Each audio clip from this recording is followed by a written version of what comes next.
Hello there, and welcome to The Sleepy Scholar. Tonight's journey takes us inward, deep into the ethereal and boundless world of dreams. It is a landscape we all visit, night after night, yet it remains one of the most mysterious frontiers of human experience.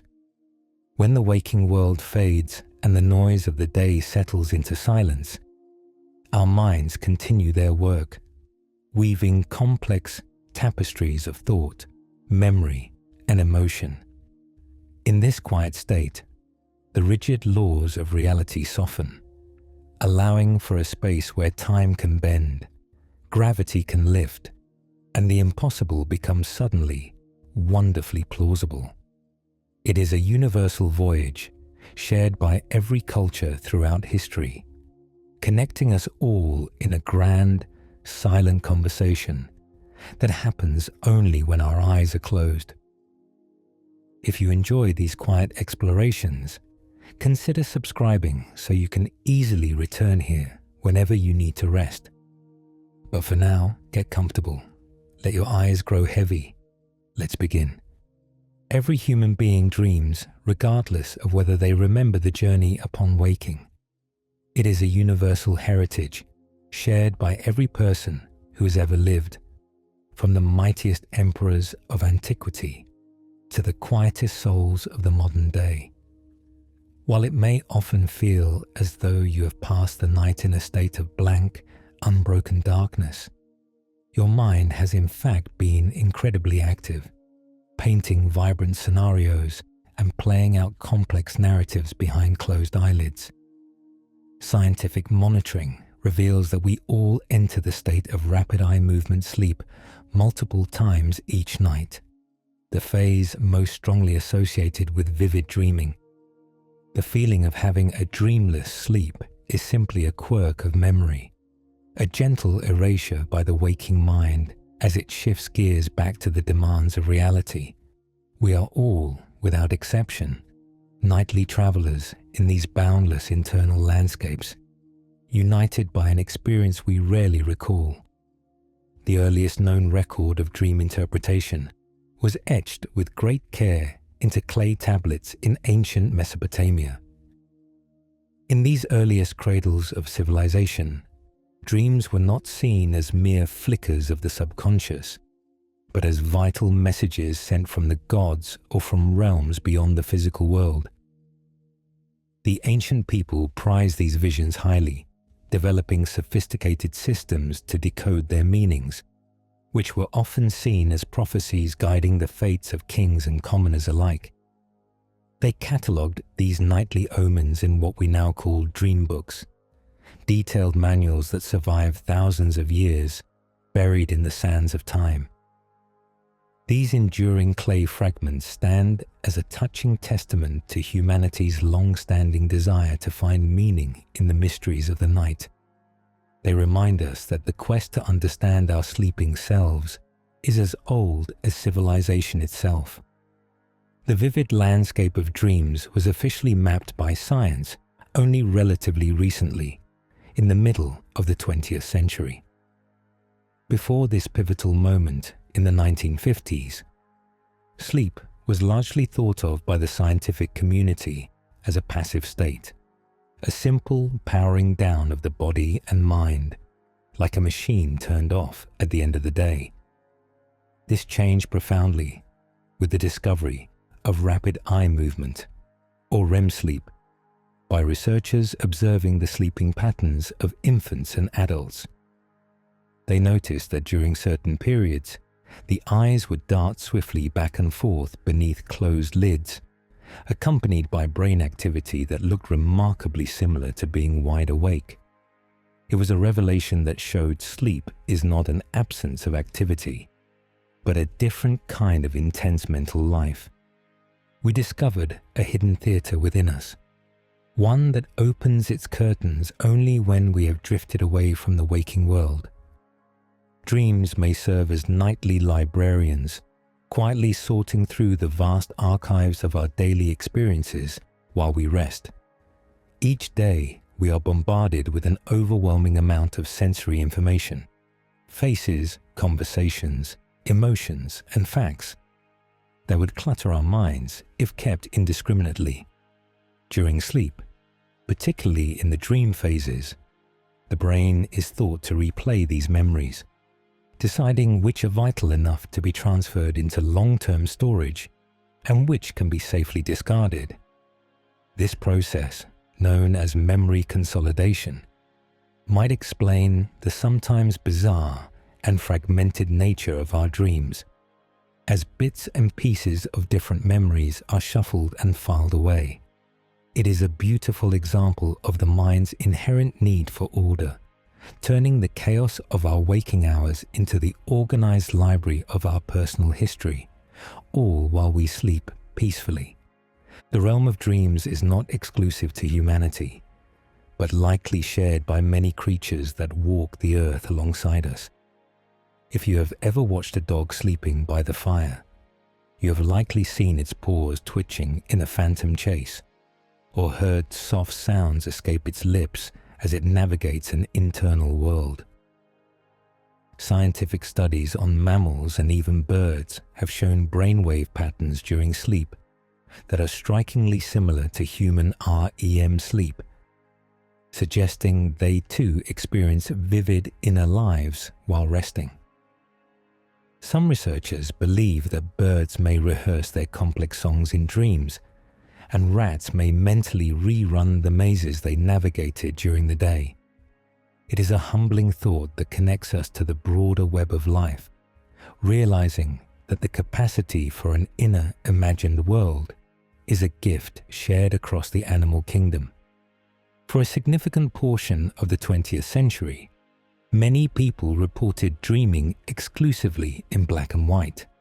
This curious phenomenon seems to have been heavily influenced by the media technology that dominated the era, specifically the grayscale imagery of newspapers, photographs, and early television.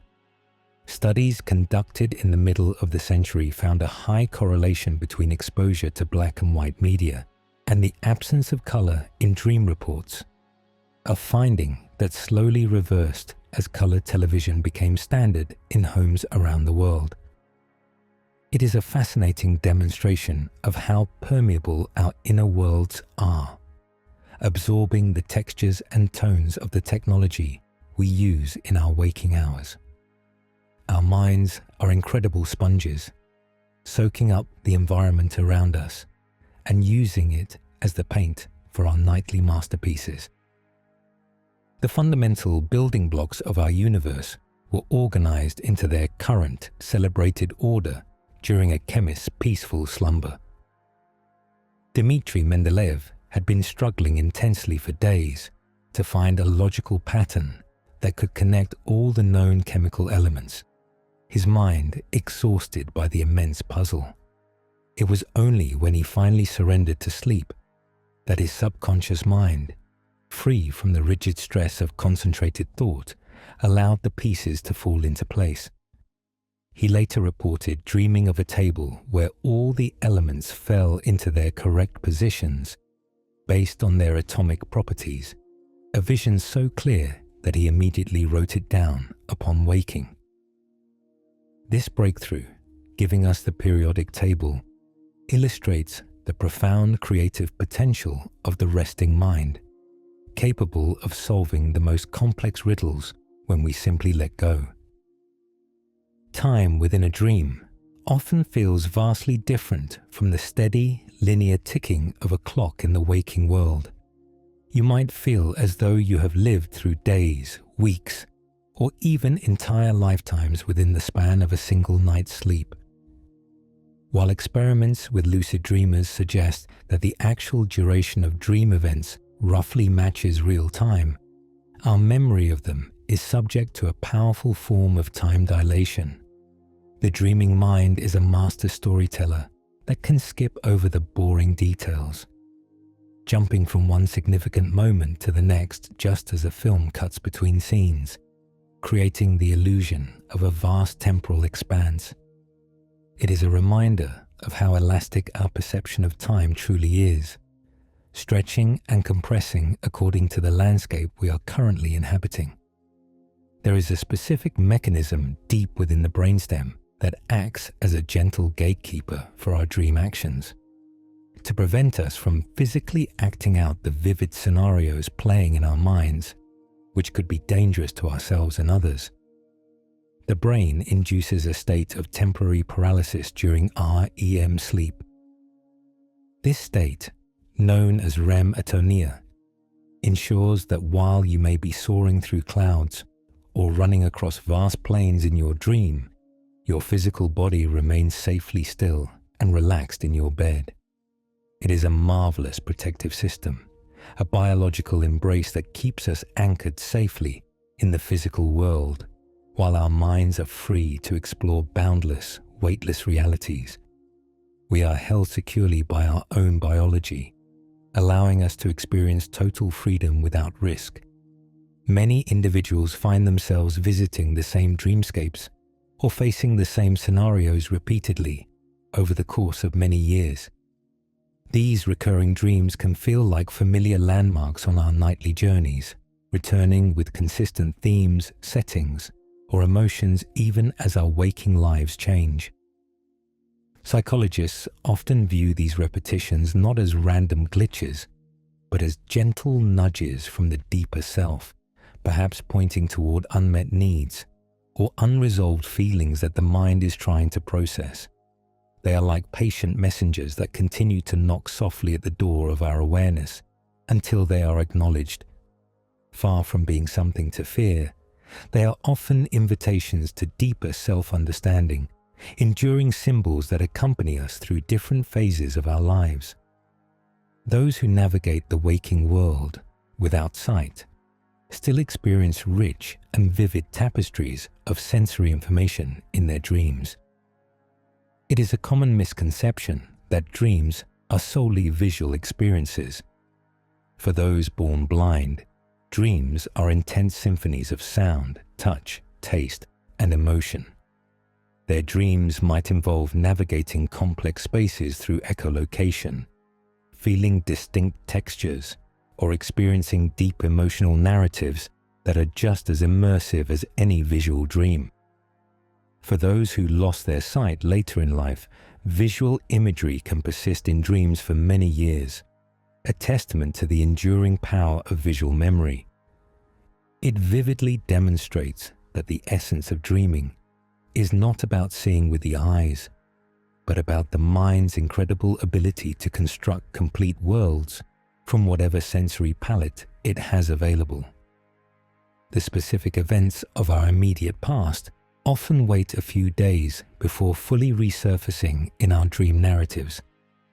While you might expect to dream about what happened to you today, research has identified a dream lag effect, where experiences from 5 to 7 days ago are more likely to appear than those from the immediate previous day. This delay suggests that it takes time for the brain to digest our experiences, slowly evaluating what is important enough to be integrated into our long-term memory structures. The mind does not rush this delicate work. It lets experiences settle and mature before weaving them into the fabric of our dreams. It is a slow, deliberate process of turning the raw material of our week into the lasting story of our lives. One of literature's most enduring icons of creation and consequence was born from a vivid waking dream. Mary Shelley, while spending a rainy summer in Switzerland, struggled to come up with a ghost story to share with her companions, Lord Byron and Percy Shelley. It was only when she entered a hypnagogic state, that twilight zone between wakefulness and sleep, that a powerful image came to her unbidden. A pale student of unhallowed arts, kneeling beside the thing he had put together. This singular, haunting vision became the seed for Frankenstein, a story that has since transcended its author to become a modern myth. It shows how the relaxed mind can access deep wells of creativity that the striving, conscious mind often cannot reach. The sudden sensation of falling just as you drift off to sleep is a near universal human experience known as a hypnagogic jerk.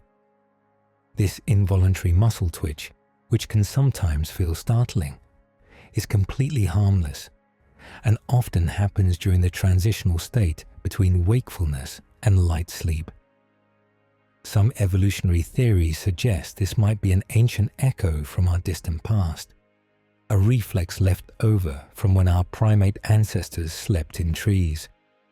The sensation of relaxation might have been misinterpreted by the brain as falling out of the tree, triggering a quick reflex to grab a branch. Whether true or not, it is a charming thought that even in our modern beds, we might still carry these small protective instincts from a time long forgotten. A gentle reminder of our deep biological history. The vast majority of our nightly adventures evaporate from memory within mere minutes of waking up. It is estimated that we forget nearly 95% of all our dreams, often waking with only a vague emotional residue of a grand epic we just experienced. This massive forgetting is due to the neurochemical state of the brain upon waking, which is optimized for taking in new sensory information from the real world rather than holding onto the internal data of sleep.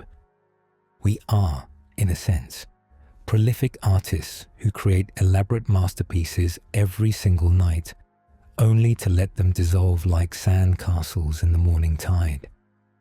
There is a certain beauty in this transience, making the few dreams we do remember feel like rare and precious gifts from the deep.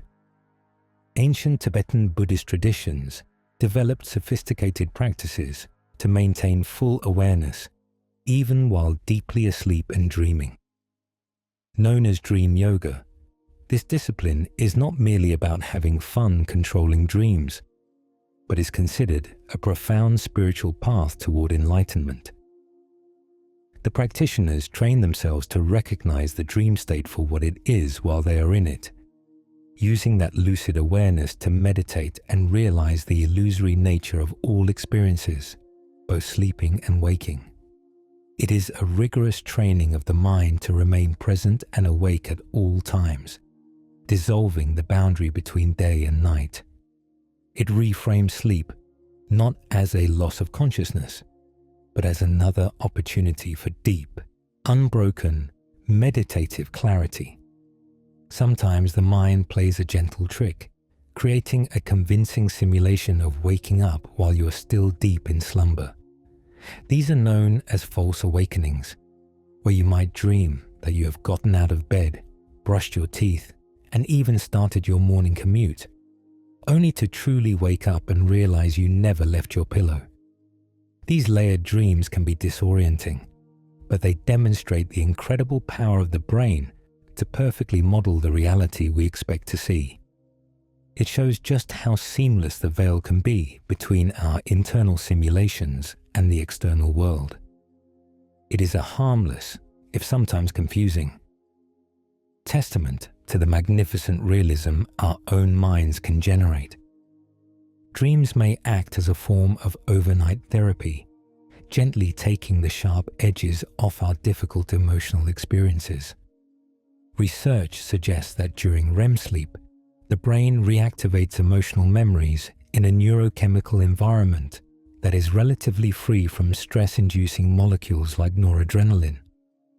This allows us to reprocess difficult or painful experiences in a safe biological state, gradually stripping away the raw anxiety associated with them. It is why we often go to bed feeling overwhelmed by a problem, only to wake up the next morning feeling a sense of calm and new perspective. Sleep provides a natural healing balm, applied softly to our minds while we rest, helping us face the new day with renewed resilience. For Indigenous Australians, the concept of dreaming or dream time is not just a nightly event, but the fundamental structure of reality itself.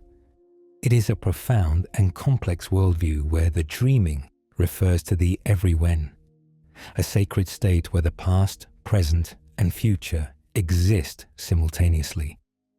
It is the time of creation, when ancestral beings shaped the land, and it is a continuous eternal reality that underpins the physical world we see today. In this majestic philosophy, the waking world is just a fleeting shadow compared to the eternal solidity of the dreaming. It offers a perspective where dreams are not less real than daily life, but perhaps even more true, connecting every individual to the eternal story of the land. While our visual and auditory senses are highly active in dreams, the sense of smell is curiously quiet for most people. We often report seeing vivid colors, hearing distinct voices, and feeling intense emotions in our dreams. But very rarely do we report smelling a flower or tasting a meal with realistic detail. This might be because the brain regions responsible for processing sense have direct ancient connections to the emotional centers, bypassing the areas typically used to construct dream narratives. It creates a unique sensory landscape in our minds, a world that is vibrant and loud, yet often completely scentless. It is just one more subtle way that the inner world distinguishes itself from the full sensory immersion of waking life. The sensation of sleep paralysis can be a profoundly unsettling, almost supernatural feeling event, though it is a harmless and well understood quirk of our sleep biology. It occurs when the mind becomes conscious during the REM sleep, but the body's natural paralysis, the protective state of atonia, has not yet lifted. For a few moments, or sometimes a few minutes, you are awake but unable to move or speak, locked within a motionless vessel. This can sometimes be accompanied by vivid hallucinations or a sense of a presence in the room as the dreaming mind's content bleeds over into waking awareness. While this experience can feel frightening, it is merely a brief moment of desynchronization between mind and body, a temporary misalignment of the gears of sleep and wakefulness, which resolves itself gently as the body's systems catch up.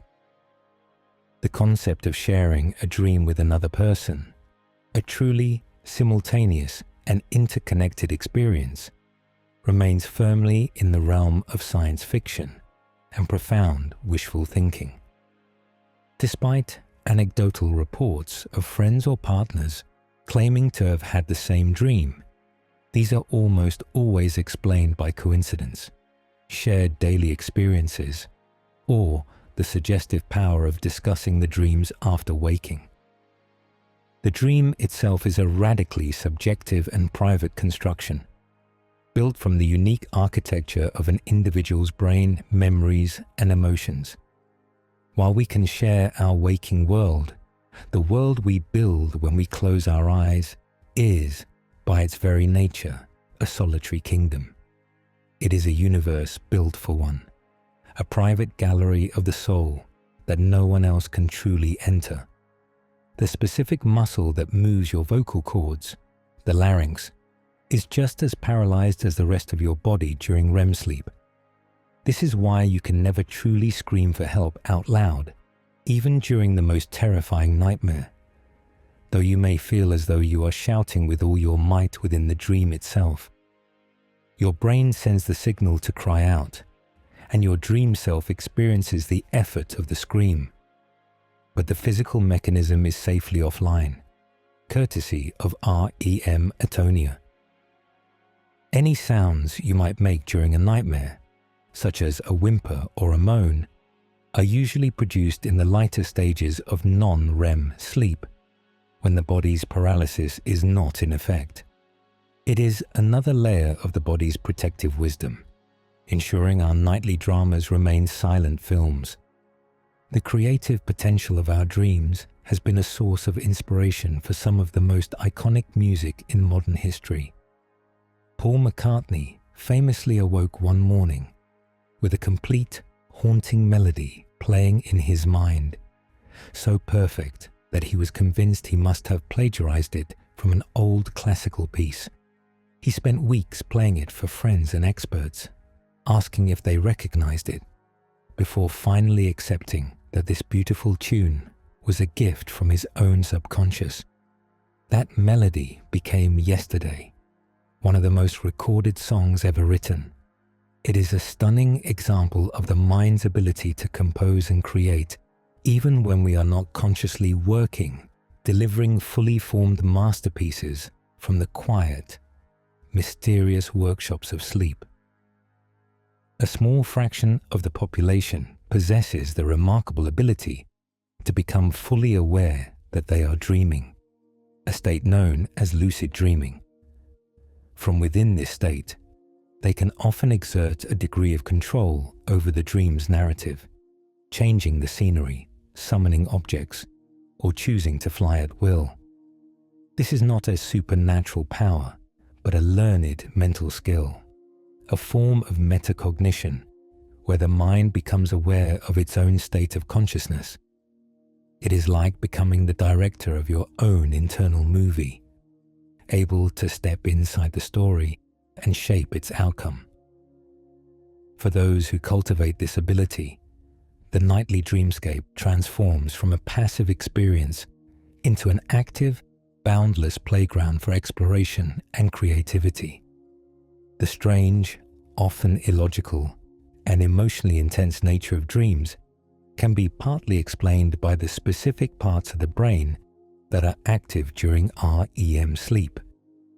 Brain imaging studies show that while we dream, the emotional centers of the brain, like the amygdala, are highly active, which is why dreams can feel so profoundly joyful, terrifying, or moving. However, the prefrontal cortex, the region responsible for rational thought, logic, and self-control, is significantly dampened. This creates a state of consciousness defined by high emotion and low logical inhibition, allowing for the bizarre juxtapositions and surreal plot twists that make dreams so different from waking reality. It is a state where feeling, not logic, reigns supreme. Our dreams often feature a cast of characters, many of whom are complete strangers we feel we have never met. There is a persistent idea that the brain cannot invent new faces, and that every person in our dream is someone we have briefly glimpsed in our waking lives, perhaps a passerby on the street or a face in a crowd. While it is true that our brains are exceptional at storing and recalling visual data, there is no definitive scientific evidence to support this claim. It is just as likely that the brain, being a powerful creative engine, constructs these new faces in the same way it constructs new buildings or new landscapes, by combining and reassembling a lifetime of stored features, textures, and shapes. Your mind is a master sculptor, capable of populating your dream worlds with an endless gallery of original portraits. The sensation of flying is one of the most common and beloved themes in human dreaming. This feeling of weightless, effortless soaring through the air often brings with it an incredible sense of freedom, joy, and release from the constraints of the physical world. Interpretations of this dream vary widely, from a psychological desire for freedom and escape from daily pressures, to a symbolic representation of ambition, perspective, or a feeling of being on top of a situation. Regardless of its specific meaning, it remains a cherished experience, a nightly gift that allows us to defy the most fundamental law of our waking lives and touch the sky, if only for a few precious moments. Stress from our waking lives has a profound and direct impact on the content and intensity of our dreams. When we are navigating difficult emotional periods, high-pressure projects at work, or significant life changes, our dreams often become more vivid, more frequent, and more emotionally charged. The mind continues to grapple with these problems even after we have fallen asleep, using the dream space as a kind of metaphorical processing ground. These stress dreams are the mind's way of continuing its work, trying to find solutions or simply vent the emotional pressure that is built up during the day. They are a clear reflection of our internal state, showing how the concerns of the day follow us in shadow form into the landscapes of the night. The final dream of the night, the one we have just before the alarm clock rings, is often the one we remember with the most clarity. This is not necessarily because it was the most profound or important, but simply due to its timing. We have our longest and most intense REM periods in the early morning hours, and if we wake up directly from one of these sessions, the dream's narrative is still fresh in our short-term memory, like a movie still playing as the house lights come up. Dreams, experienced earlier in the night, have a much longer journey to cross to reach our waking consciousness, and they almost always fade completely before we have a chance to grasp them. The common experience of feeling unable to run properly in a dream, as if moving through thick water or against a powerful invisible wind, is another fascinating consequence of sleep paralysis. While your dream self is trying to sprint away from a perceived threat or toward a goal, your brain is receiving real-time feedback from your physical body, which is in a state of atonia or paralysis. Your motor cortex sends the command, run, but the body's limbs report back, we are not moving. The dreaming mind must then invent a narrative to explain this profound disconnect, resulting in the sensation of slow, heavy, or ineffective movement. It is a brilliant, on-the-fly improvisation by the mind to make sense of two contradictory realities. The colors we see in our dreams can often be symbolic, carrying emotional weight that is unique to our personal experiences. While some dreams are muted or have a strange, artificial tint, others are bursting with color that feels more real than reality itself, a state of hypersaturation.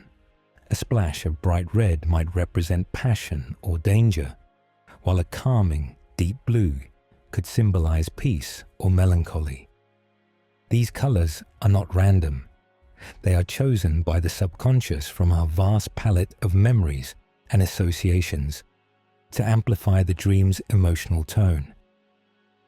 Our minds use color as a form of non-verbal language, painting our feelings directly onto the canvas of our inner world.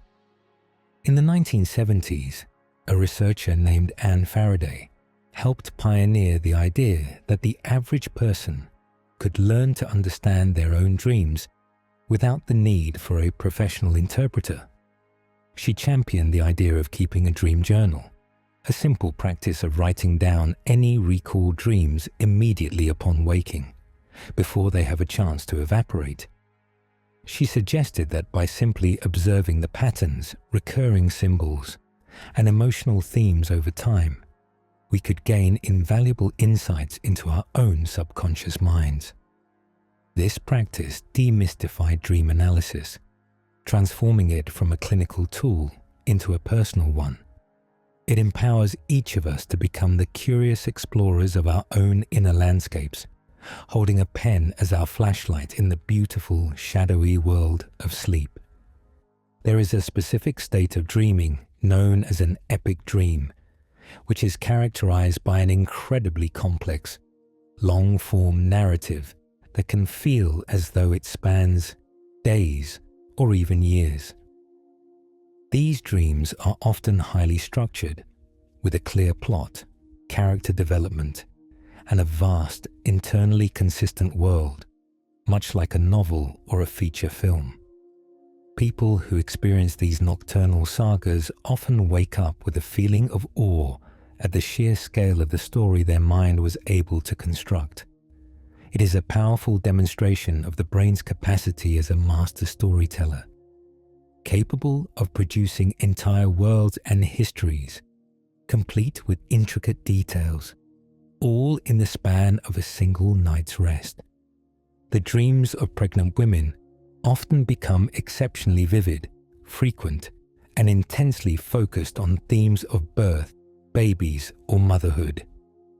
This is thought to be driven by a powerful combination of rapidly shifting hormones, physical discomfort affecting sleep patterns, and the profound psychological processing of an impending, life-altering event. The mind is working overtime, both biologically and emotionally, to prepare for the arrival of a new life. These dreams, while sometimes anxious, are a natural and healthy part of the nesting process, a way for the subconscious to rehearse, anticipate, and emotionally navigate the monumental journey ahead. Negative or frightening dreams, which we call nightmares, are far more common than intensely joyful or ecstatic dreams. This negativity bias in dreaming is not the mind's attempt to torment us, but is likely an ancient, evolved survival mechanism. Researchers propose the threat simulation theory, which suggests that dreams, particularly nightmares, serve as a kind of virtual reality simulator for the brain. They allow us to practice and rehearse our responses to threatening or dangerous situations, being chased, falling, or facing a predator, in a safe, controlled environment. By running these threat drills at night, our ancestors may have been better prepared to react quickly and effectively when faced with similar dangers in the waking world, a protective heritage that continues in our minds today. The ancient Greeks built temples dedicated to dream healing, known as Asclepions, where people would travel from all over the Mediterranean world to seek cures for their ailments. These places were dedicated to Asclepius, the god of medicine, and the healing process was centered on a ritual called enkoimesis, or incubation.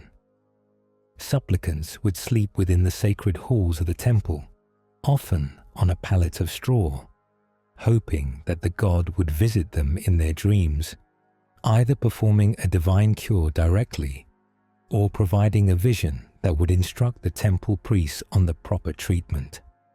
It was a time when medicine and spirituality were inseparable, and the dream was seen as a sacred bridge between the suffering mortal and the healing divine. The very first feature-length animated film was not created by Walt Disney, but by a German filmmaker named Lotte Reiniger, and its story was inspired by the dreamlike tales of the Arabian Nights. The Adventures of Prince Ahmed, released in 1926, was a stunning work of art created using intricate silhouette animation, with figures cut from cardboard and lead, and moved frame by frame. This laborious process took 3 years to complete, and resulted in a film that moves with a magical, flowing quality, as if it were a dream being projected directly onto the screen.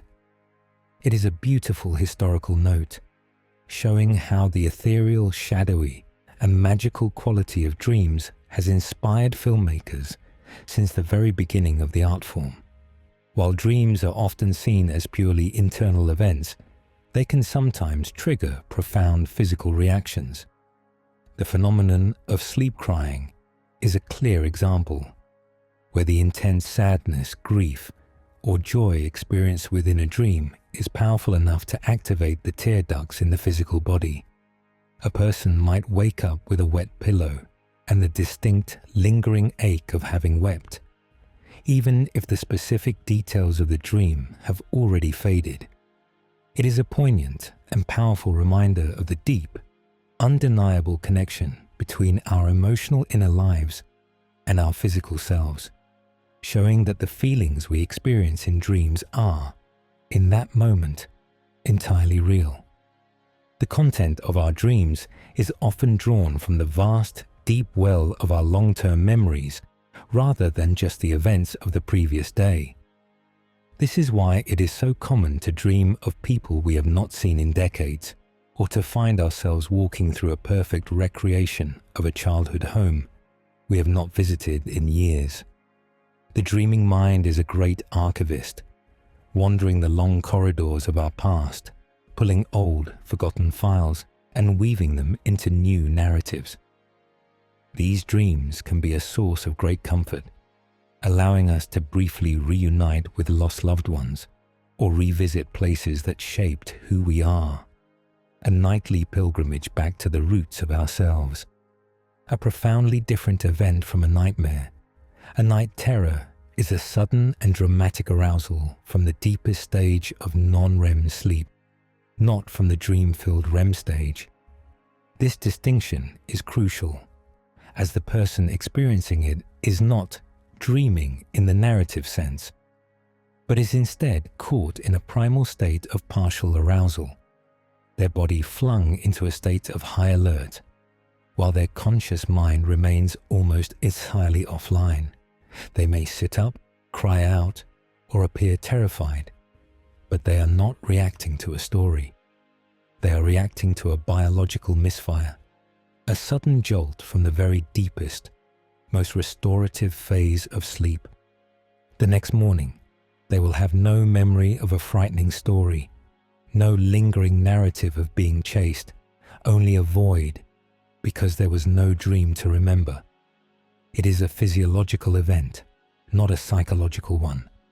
A brief, harmless confusion of the body's sleep-wake systems. Our minds often continue to work on complex problems while we sleep, sometimes delivering spectacular solutions in the form of a dream. This is not magic, but a process of offline processing, where the subconscious mind, freed from the rigid, linear thinking of waking life, can explore more creative and lateral connections. The logical prefrontal cortex is quiet, allowing the more associative parts of the brain to link concepts that the waking mind might have deemed unrelated. This is why we can go to bed stumped by a challenge, only to wake up with a sudden, clear aha moment, or even have a dream that presents the solution in a symbolic, metaphorical form. It is the mind's hidden, nocturnal laboratory, running countless experiments while we rest, all in service of finding the answer.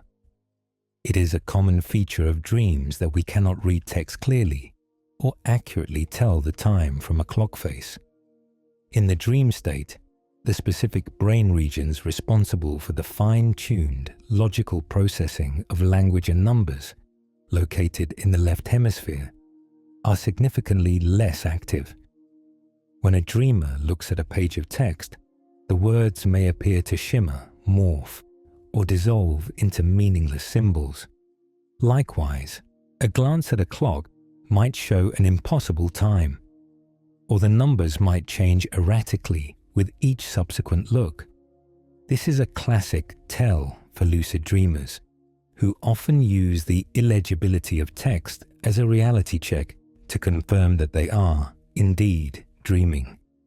It is a beautiful illustration of which parts of our mind are resting and which are roaming free. One of the most profound and common dream experiences is the visitation dream, in which a loved one who has passed away appears, often looking healthy and vibrant. In the vast majority of these experiences, the dream is not frightening, but is instead filled with an overwhelming sense of peace, love, and reassurance. The deceased loved one may not speak, but may communicate a feeling of being okay, or offer a simple gesture of comfort. Psychologically, these dreams are seen as a beautiful and healthy part of the grieving process. They are the mind's way of processing the loss, maintaining a continuing bond with the person, and offering a profound self-generated source of comfort and healing during a time of immense emotional need. When we immerse ourselves in a new, repetitive activity for many hours a day, it often begins to bleed into our sleep in a phenomenon known as the Tetris effect. Named after the famous tile-matching video game, people who played for extended periods would report closing their eyes to see the falling blocks, and their dreams would be filled with the patterns and logic of the game. This can happen with any consuming task, whether it is skiing, coding, or learning a new musical instrument. It is a clear sign of the brain's plasticity, showing how it diligently works to incorporate and master new skills, practicing the patterns even when the conscious mind is at rest. The mind continues to turn the new puzzle pieces over and over, trying to make them fit into its understanding of the world. The invention of the modern sewing machine was famously stalled by a vexing design problem that was solved by a vivid, symbolic dream. Elias Howe, the inventor, had been struggling with where to place the eye of the needle. All previous needles had the eye at the blunt end, which would not work for a machine. One night, exhausted and frustrated, he dreamt he was captured by a group of warriors who gave him an ultimatum: invent the machine or face a grave consequence. In the dream, he noticed that the warriors' spears were pierced near the tip. He awoke with a jolt, realizing the solution was not at the end of the needle, but at the point. This breakthrough, delivered by the symbolic language of a threat simulation dream, revolutionized an entire industry, all thanks to a single, crucial detail gifted by the sleeping mind. The seemingly sealed world of a dream is actually remarkably porous, allowing external, real-world stimuli to weave themselves into the ongoing narrative. The sound of a ringing telephone in the waking world might be instantly incorporated into the dream as a ringing doorbell, a school bell, or the phone of a dream character. A light mist of water sprayed on a sleeper's face might trigger a dream of walking through a gentle rain or standing near a waterfall. The dreaming mind is a brilliant improviser, grabbing these unexpected sensory inputs and seamlessly writing them into the script as if they had been planned all along. It shows that even in our deepest slumber, we maintain a subtle, tethered connection to the world around us. We often wake from a dream carrying a distinct emotional residue that can color the entire start of our day, even if the dream's specific plot is forgotten. This emotional hangover is a powerful testament to the perceived reality of the dream state. If you wake from a dream of conflict, you might feel unusually irritable or defensive with your loved ones, while a dream of joy or love can leave you with a sense of buoyant optimism for hours. The brain's emotional centers, which were so active during the dream, do not instantly reset at the sound of the alarm. They take time to transition back to waking reality, allowing the echoes of our nocturnal feelings to follow us, like a faint perfume, into the morning light. While they may feel similar, daydreams and night dreams are fundamentally different neurological processes, rooted in different states of brain activity. Daydreaming is a product of the default mode network, a state of relaxed, inward-turning consciousness that we enter when we are awake, but not focused on a specific external task. In this state, we retain a high degree of control and awareness. Night dreams, occurring primarily in REM sleep, are a far more involuntary and immersive experience, driven by deeper, more primitive brain structures, while our conscious, logical self is almost entirely offline. Daydreaming is like consciously steering a boat on a calm lake, while dreaming is like being carried by a deep, powerful, and unpredictable ocean current. The idea of a prophetic dream, one that seems to foretell a future event, has captivated humanity for millennia. though science offers a more grounded explanation for this fascinating experience. Our brains are, at their core, extraordinarily powerful pattern recognition machines, constantly absorbing vast amounts of subtle information from our environment, much of it unconsciously. A prophetic dream is often the result of the subconscious mind connecting these disparate, subtle clues. A person's faint cough, a strange sound in a car's engine, a subtle tension in a relationship, and projecting a logical, if sometimes alarming, future outcome. What feels like a supernatural prediction is often the profound, intuitive wisdom of the deep mind finally presenting its findings in the symbolic language of a dream. It is not magic, but a deeper kind of intelligence. Animals often appear in our dreams, carrying a weight of symbolic meaning that is deeply personal and cultural. In many traditions, dream animals are seen as powerful guides or messengers, embodying specific instincts or qualities that the dreamer may need to integrate. Dreaming of a soaring eagle might symbolize a desire for freedom and perspective, while a snake could represent hidden knowledge, transformation, or a feared threat. These animal archetypes tap into a primal part of our consciousness, a time when our connection to the natural world was more immediate and vital. They are visitors from the deeper, wilder parts of our own psyche, bringing with them wisdom that is non-verbal and instinctive. The common and unsettling dream of your teeth falling out is rarely, if ever, a literal prediction about your dental health. Instead, this powerful and visceral dream is almost universally interpreted by psychologists as a metaphor for other concerns.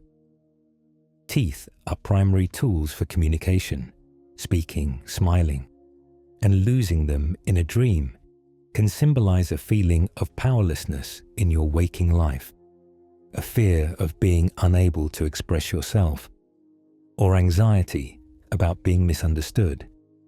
It can also relate to feelings of losing control in a situation, or even anxieties about appearance and aging. It is a classic example of the mind using a powerful, physical metaphor to express a complex, emotional or psychological stress, transforming abstract anxiety into a tangible, if alarming, image. A persistent and popular myth warns that if you die in your dream, you will also die in real life, but this is entirely untrue. This piece of folklore has no basis in biology or psychology. Many people have dreamt of their own death and quite obviously have woken up perfectly fine to tell the tale. This dream, while it can be profoundly unsettling, is simply a dream. Often it is symbolic, representing not a physical death, but the end of something significant in the dreamer's life, the end of a relationship, a job, or an old version of oneself. It is a dream of transformation or transition, and the mind, in its flair for the dramatic, uses the most final metaphor it knows, the concept of an ending. Another classic anxiety dream is the experience of being naked or inappropriately dressed in a public place like school or work. This dream is almost never about a literal desire or fear, but is a powerful metaphor for feelings of vulnerability, exposure, or imposter syndrome. It often crops up when we are feeling judged, unprepared for a big event, or worried that others will see through us and discover our perceived flaws or inadequacies. The dream taps into a near universal social fear and uses it to articulate a deep-seated psychological anxiety. It is the mind's way of asking, am I safe to be myself, flaws and all? The psychiatrist Carl Jung proposed that dreams are not just a scrapbook of our personal day-to-day lives, but are also a gateway to a much deeper shared layer of the human psyche, which he called the collective unconscious. He believed that this level of the mind contained archetypes, universal, ancient, and inherited symbols and themes that are common to all human cultures, such as the mother, the hero, the shadow, and the wise old man. In Jung's view, when we dream, we are not only processing our own small story, but we are also tapping into this vast, shared reservoir of human wisdom and experience. Our dreams become a bridge, connecting our individual lives to the timeless, epic story of humanity itself. The state of our physical body during sleep can have a direct and powerful influence on the content of our dreams. A person who is cold might dream of being lost in a snowstorm or navigating a chilly landscape, as the brain attempts to incorporate the physical sensation of coldness into a coherent narrative. Similarly, feeling thirsty might trigger a dream of searching for water in a vast desert, while a full bladder can lead to dreams featuring rain, rivers, or a frustrating search for a non-existent bathroom. It is another example of the mind's remarkable ability to blend the internal world with real-time physical feedback, ensuring the dream story remains plausible even as it explains away physical discomfort. While the ancient Greeks sought dream cures in temples, the Romans took the political implications of dreams even more seriously, sometimes viewing them as matters of state. Some Roman emperors, like Augustus, were known to be deeply influenced by their own dreams or those of their interpreters, seeing them as divine omens concerning the fate of the empire.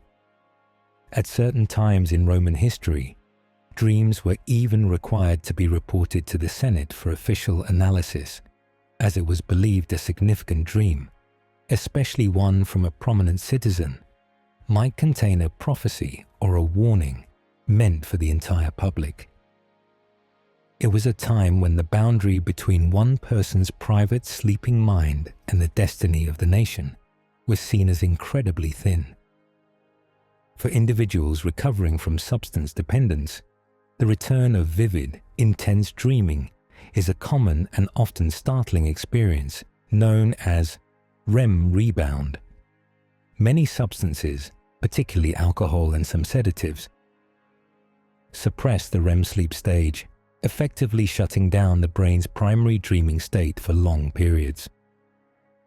When a person stops using that substance, the brain, starved of its dream time, compensates with a powerful surge. It enters REM sleep more quickly, stays there for longer, and produces dreams that are exceptionally vivid, memorable, and sometimes overwhelming. It is the brain's powerful restorative effort to reclaim its lost nighttime work, a sign of healing as the natural cycles of sleep begin to re-establish their gentle, necessary rhythm. The dreams of children are fundamentally different from those of adults, reflecting their developmental stage and cognitive abilities. Very young children, under the age of 5 or 6, often report dreams that are static, single-image snapshots rather than complex narratives. For example, simply dreaming of a frog or a favorite toy. Their dreams also tend to feature animals far more frequently than adult dreams. As children grow older, their dreams become longer, more story-like, and more populated with human characters and social interactions. It is a fascinating window into the developing mind, showing us how the ability to construct a complex, narrative-driven inner world grows right alongside our waking abilities. The very mechanism of how our nerves communicate was discovered through a dream gifted to a scientist named Otto Lowy. He had hypothesized that nerves might transmit impulses using chemical messengers rather than just electrical signals, but he was struggling to design an experiment to prove it. One night, he awoke from a dream with the entire experimental design laid out in perfect clarity. He scribbled it down and went back to sleep. But in the morning, he found he couldn't read his own handwriting. Agonizingly, he knew he had held the answer in his grasp and lost it. The next night, by a profound stroke of luck, the exact same dream returned. This time, he did not risk it. He went straight to his laboratory in the middle of the night, performed the experiment on 2 frog hearts, and proved the existence of neurotransmitters, a discovery that would win him the Nobel Prize. The simple, ubiquitous office tool, the Post-it note, was not the product of a brainstorming session, but of a daydream-like state of frustration and a quiet moment of insight. Art Fry, an engineer at 3M, was struggling with a minor but persistent problem. The small scraps of paper he used to mark his hymnal book kept falling out. He was aware of a failed adhesive created by a colleague, one that was weak enough to be removable. During a moment of quiet contemplation in church, his mind, relaxed and associative, drifted between his frustration with the bookmarks and the memory of the weak adhesive. In that moment, the 2 seemingly unrelated problems clicked together, and the idea for a repositionable note was born. While not a nocturnal dream, it was a product of the dreaming mind that operates beneath our focused attention, that gentle associative state that connects disparate ideas into a brilliant, simple solution. The experience of pain within a dream is a rare and curious phenomenon, as the brain typically does not simulate intense physical suffering while we sleep. While we can dream of a scenario that should be painful, such as an injury, our dream self often feels a strange sense of detachment from the sensation, or the pain is muted and symbolic. However, on rare occasions, a real-world pain, like a cramped muscle or the ache of a developing illness, can be incorporated directly into the dream narrative, with the mind weaving a story to explain the physical discomfort. Even more mysteriously, some individuals report psychosomatic dream pain, a sensation generated purely by the dream's emotional intensity. This highlights the profound complexity of our neural pathways, showing that while the mind usually protects us from such sensations, the barrier is not entirely absolute. While mid-century studies suggested a world of grayscale dreaming, modern research paints a far more colorful picture, indicating that the vast majority of us dream in full, vivid color. It is now widely believed that the reports of black and white dreams were a temporary cultural anomaly, a reflection of the media we consumed, rather than a fundamental truth of the brain's operation. Today, only a very small percentage of the population consistently reports dreaming in grayscale, a trait that often correlates with having had limited exposure to color media in early developmental years.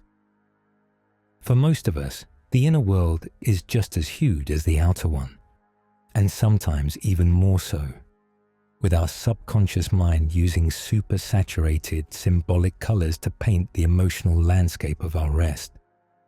The act of sleepwalking, or somnambulism, does not occur when a person is dreaming, but rather in the deepest, most restorative, and non-dreaming stage of sleep, known as N3 or slow-wave sleep.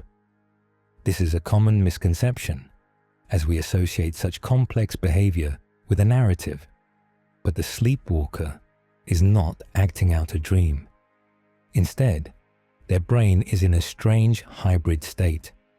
The parts responsible for complex motor movement have become active, while the conscious, reasoning parts remain deeply asleep. This is why sleepwalkers often have their eyes open with a glassy, vacant stare and will have no memory of their actions upon waking. They are not walking through a dream world. They are moving through the physical world, but with the pilot of consciousness completely absent from the cockpit. For individuals who are deaf and use sign language as their primary mode of communication, their dreams are just as linguistically rich and expressive as those of hearing individuals. Instead of hearing audible voices, they report seeing and feeling sign language with perfect clarity. Their dream characters communicate fluently with their hands, and the dreamer experiences the full emotional and grammatical nuance of the conversation. Interestingly, studies have shown that during REM sleep, the same areas of the brain that are responsible for motor control of the hands can become active, just as the vocal areas might for a hearing person. It is a beautiful demonstration of the brain's incredible adaptability, showing that the language of dreams is not tied to sound, but to the native form of communication that lives deepest within the mind. The person we are in our dreams, our dream self, is often a slightly different version of our waking identity. We may possess abilities we do not have in real life, such as flying or breathing underwater, or we may find ourselves reacting to situations in ways that surprise us upon waking. This dream self is a fluid construct, a representation of our ego that is not constrained by the hard-line rules of physics or social convention. Carl Jung saw this dream self as a vital character in our inner drama, a protagonist whose experiences and challenges offer a direct symbolic insight into our own psychological growth, our hidden potentials, and the parts of ourselves we have yet to fully integrate into our waking lives.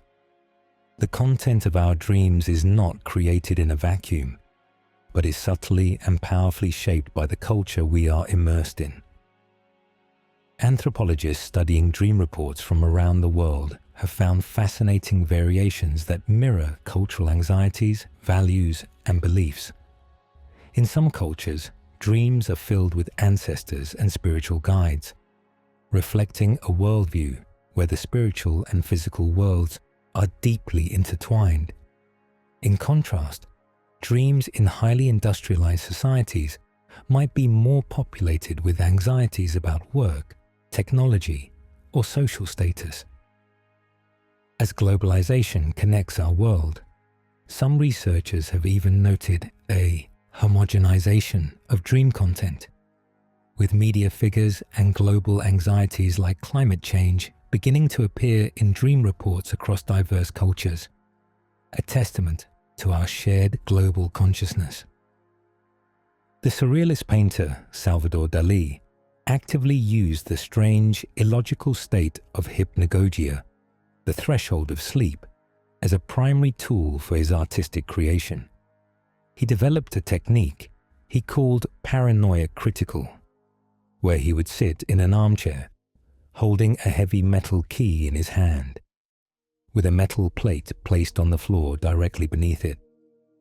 As he would begin to drift off into the surreal, image-filled pre-sleep state, his muscles would relax, the key would drop, and the loud clatter on the plate would jolt him awake.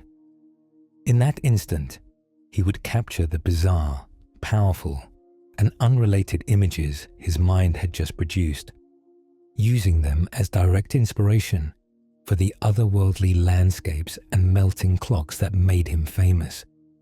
He was, in effect, mining the raw, unfiltered awe of his dreaming mind. The reason we forget our dreams so quickly is not a design flaw, but a deliberate and necessary function of our brain's shifting chemistry.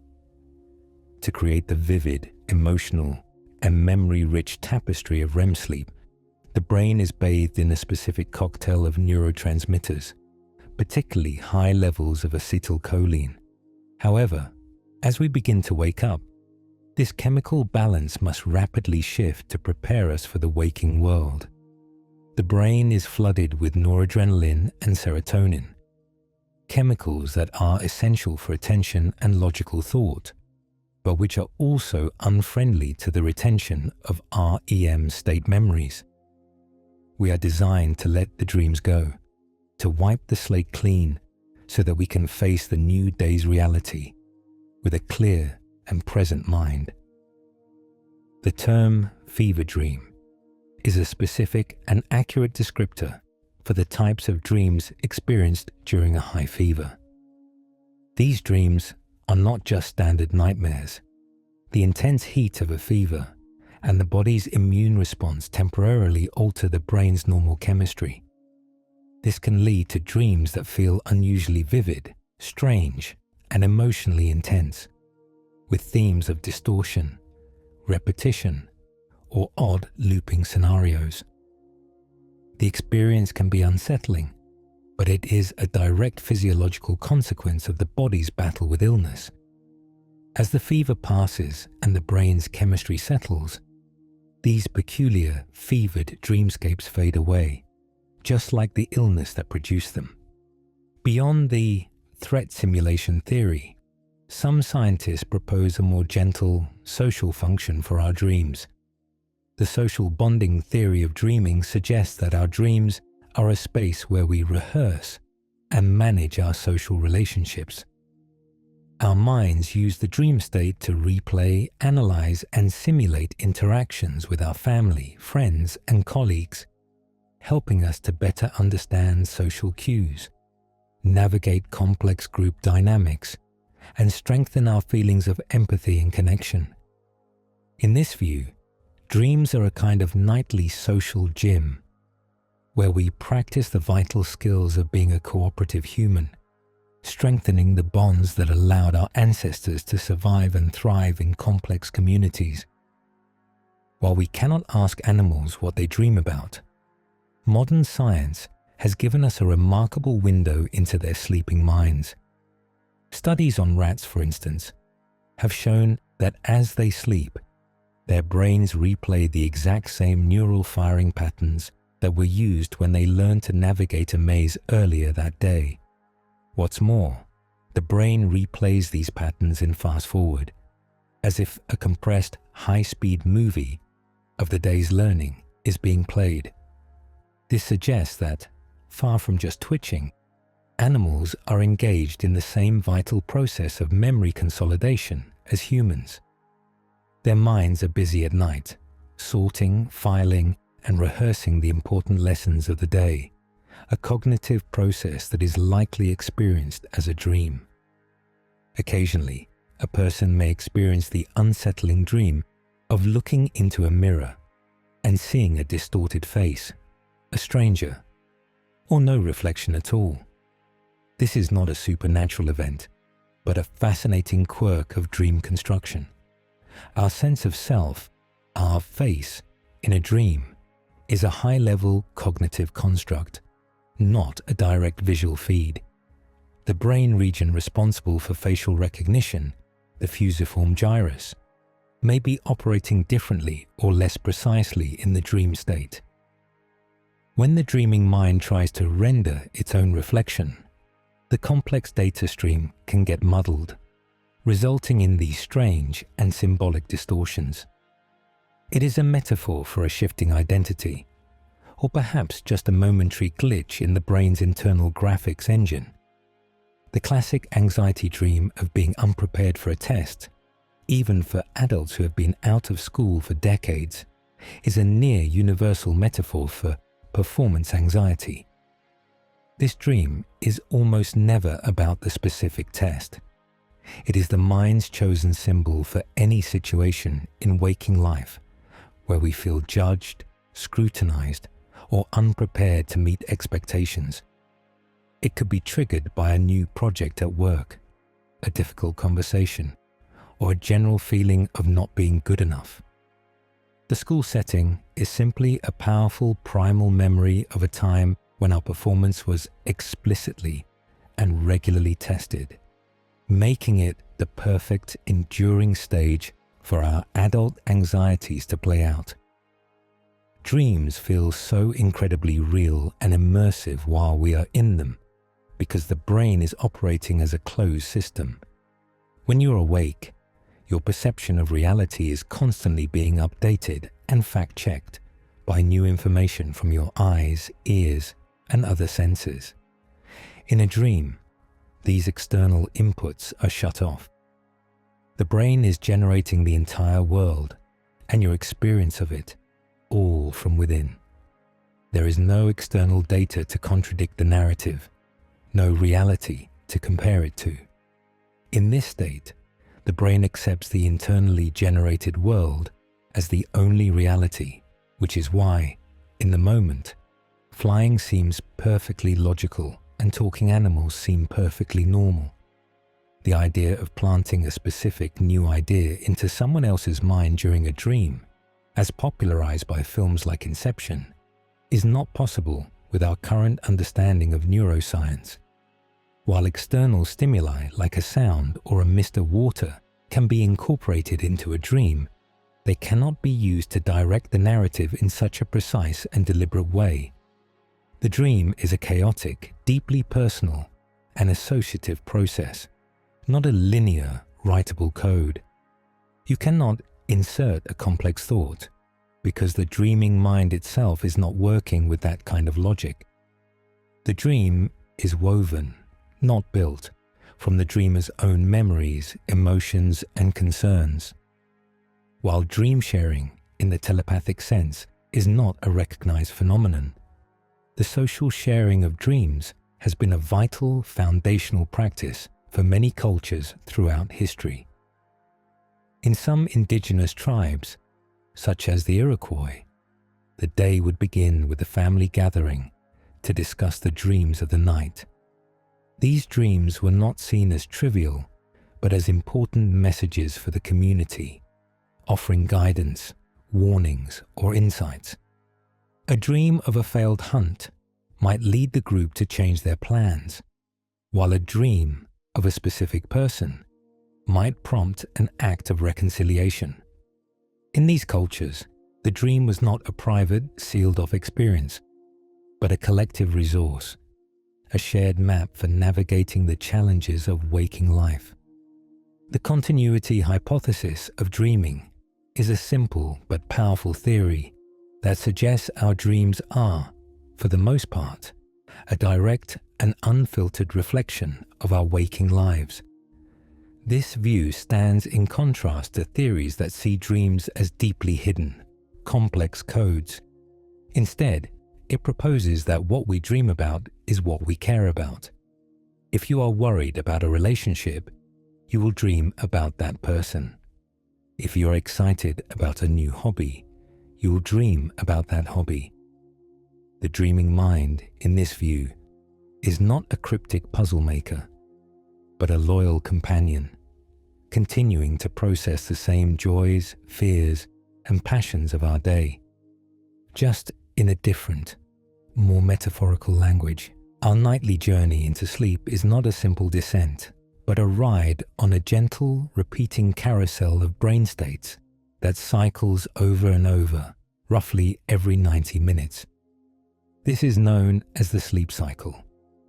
We begin by drifting down into light sleep, then into the deep, restorative, slow-wave sleep, and then, as if ascending, we rise back up into the active, dream-filled state of REM sleep.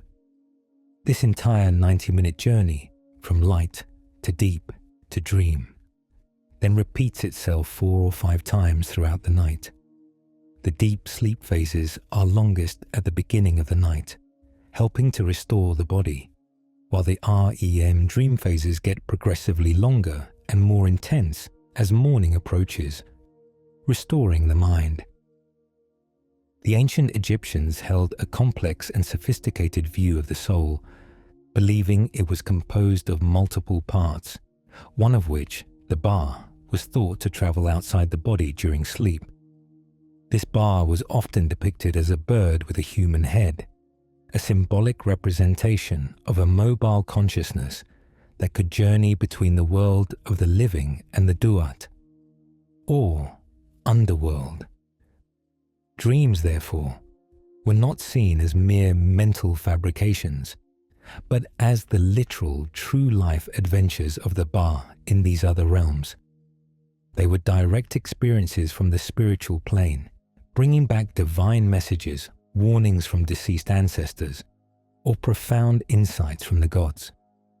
This belief gave dreams an immense weight, making them a sacred and direct channel to the eternal, a nightly pilgrimage that every soul, in the form of a bird, was destined to take.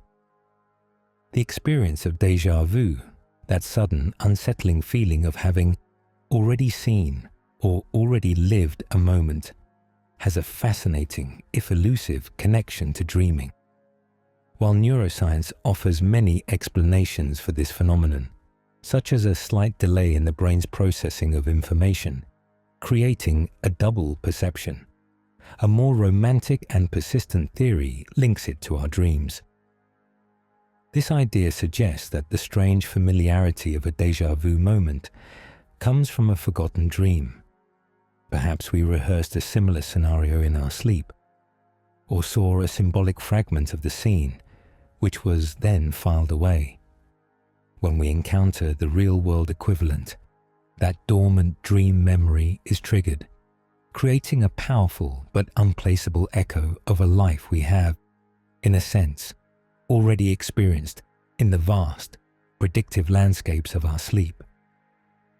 The vast majority of dreams are not grand adventures or terrifying nightmares, but are instead surprisingly mundane, often replaying the simple, everyday social interactions of our waking lives.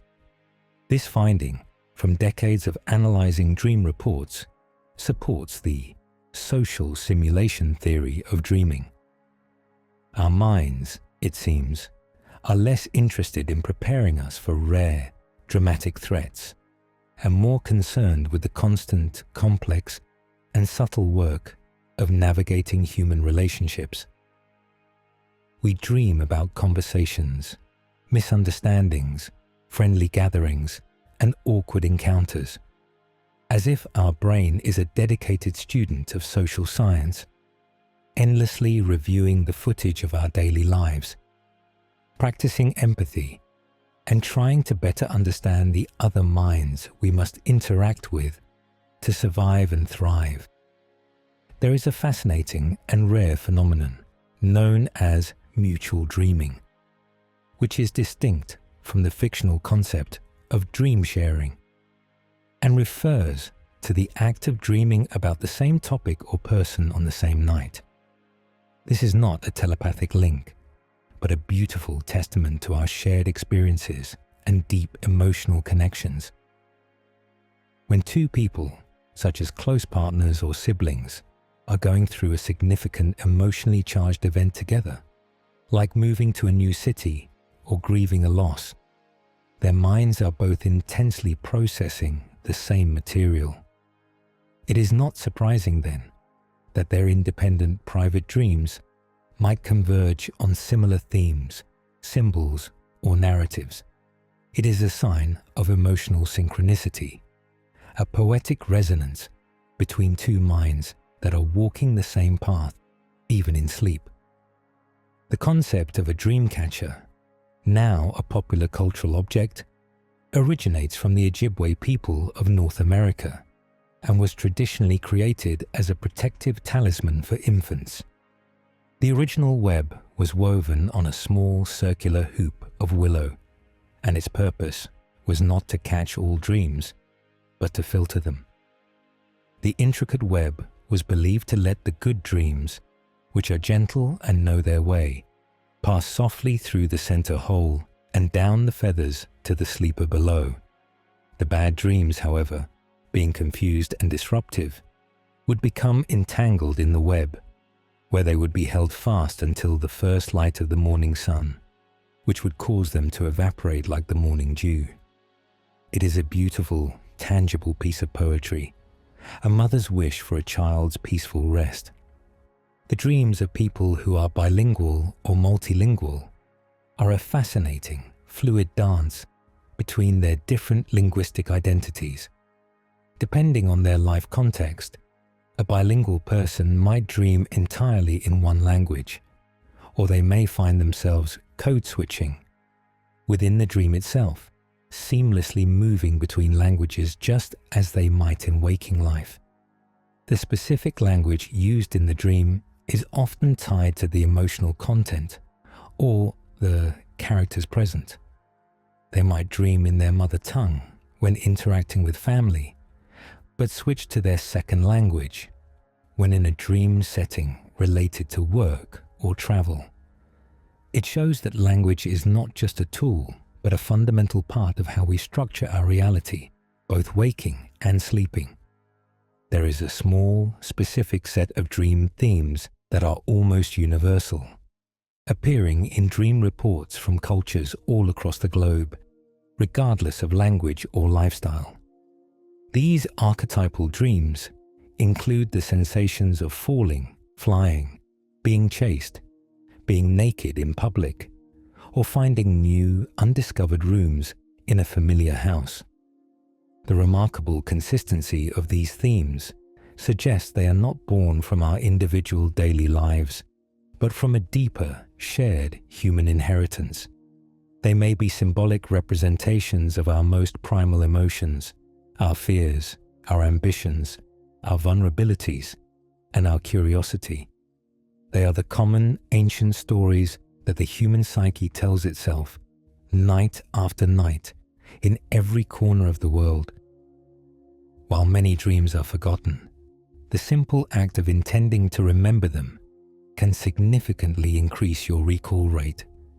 This is known as prospective memory, the act of setting an intention to do something in the future. By simply and gently telling yourself as you fall asleep, "I will remember my dreams tonight," you are priming your brain to pay closer attention to the moment of transition between sleeping and waking.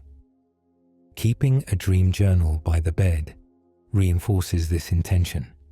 When you wake, you can lie still for a moment and reach back for the faintest thread of the dream.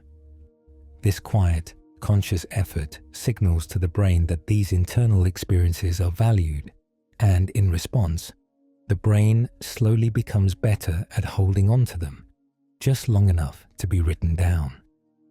The powerful hallucinogenic brew known as ayahuasca, used for centuries by indigenous peoples of the Amazon, has a profound and direct effect on perception that many people describe as waking dreaming. Its primary psychoactive compound, DMT, is related to chemicals that occur naturally in the human brain, and some researchers have speculated that similar molecules might play a role in dream states. Although this remains a matter of ongoing debate rather than settled fact. In essence, an ayahuasca journey often shares the same surreal, emotional, and associative logic as our deepest nocturnal visions, but with the conscious mind still partially present as an astonished witness. It provides a vivid glimpse of how our neurochemistry can shape the landscapes of our inner world. The political and social climate of a nation can be directly reflected in the collective dreams of its citizens. Researchers who study dream reports gathered during times of great social upheaval, such as wars, political turmoil, or even national celebrations, have found clear and consistent thematic shifts. During the height of the Cold War, for instance, many Americans reported recurring dreams of invisible threats and sudden, inexplicable destruction.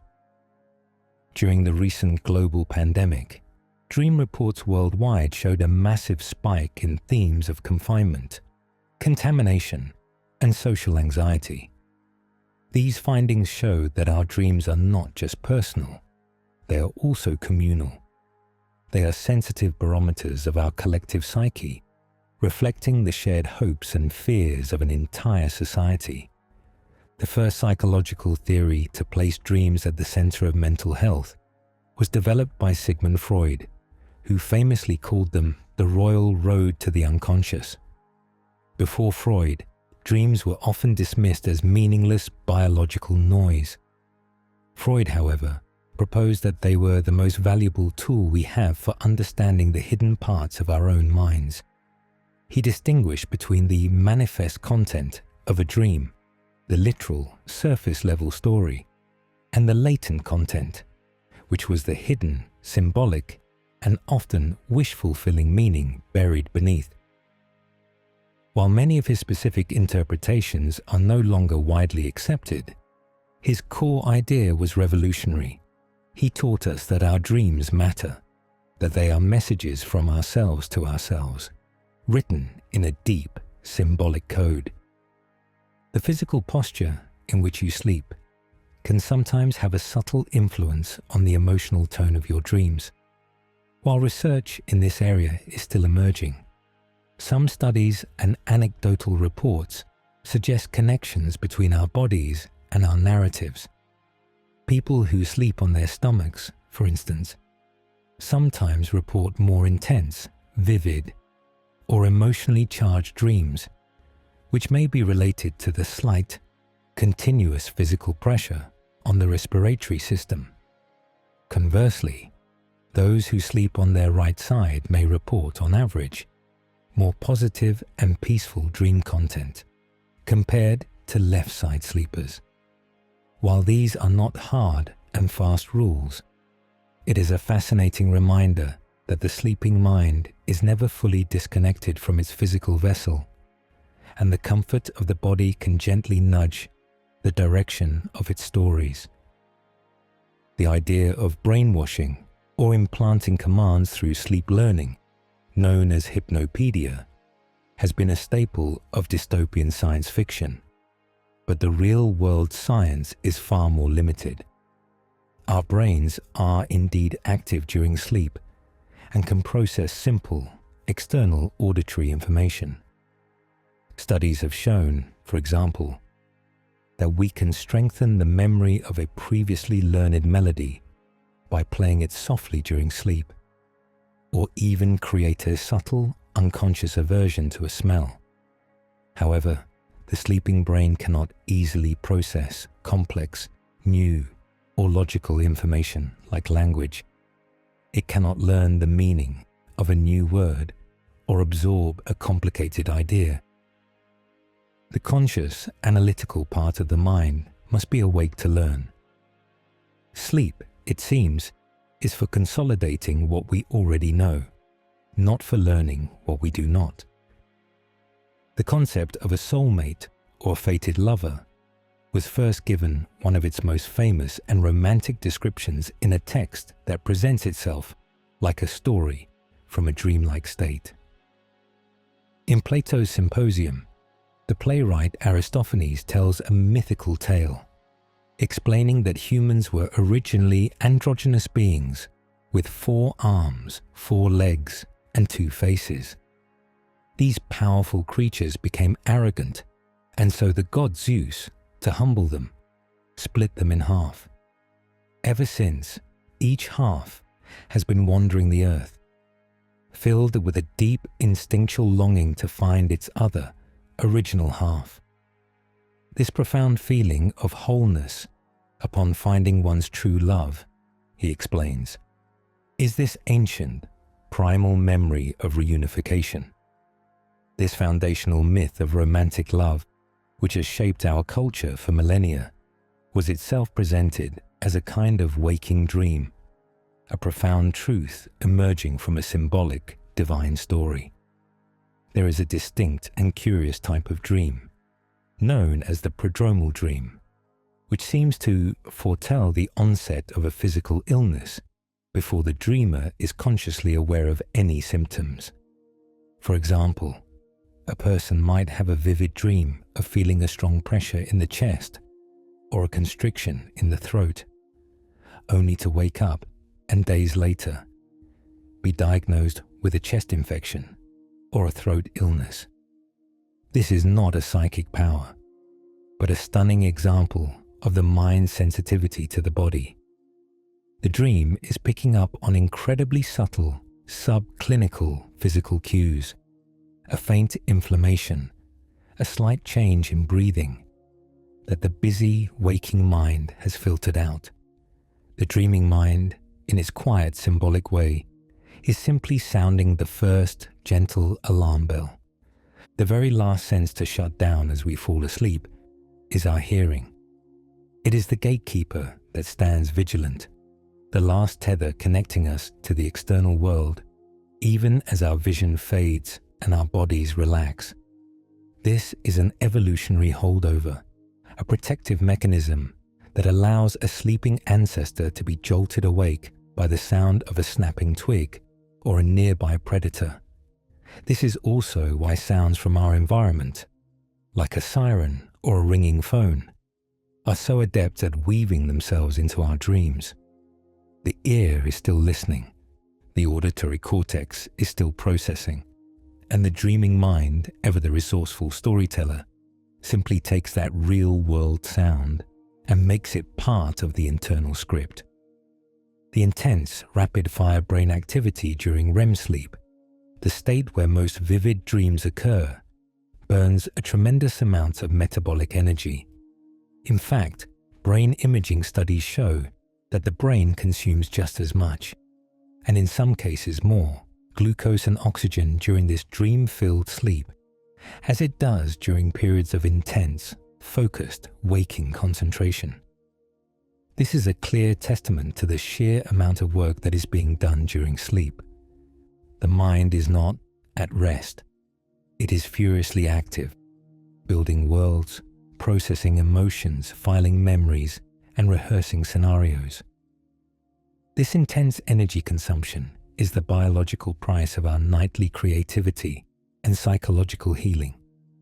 The common, disorienting dream of being lost, unable to find your way home or to a familiar destination, is a powerful metaphor for feelings of uncertainty in your waking life. This dream often surfaces when you're at a crossroads, facing a major decision, or feeling that you have lost the path in your career, your relationships, or your personal growth. The familiar landmarks that should be there, the street signs, the familiar house, are absent, reflecting a feeling that your usual support systems or internal maps are no longer reliable. The anxiety of the dream is the anxiety of ambiguity. It is the mind's way of articulating that feeling of, I don't know where I'm going, in the most literal spatial terms imaginable. The act of talking in one's sleep, or somniloquy, is a common and harmless phenomenon that, much like sleepwalking, does not usually happen during the narrative-driven REM dream state. Instead, these vocalizations, which can range from single, mumbled words to complex, if often nonsensical monologues, almost always occur during the lighter, non-REM stages of sleep. The dream talker is not, therefore, narrating their dream out loud in real time. They are in a state of partial arousal, where the motor centers for speech have temporarily flicked on, while the conscious mind remains asleep.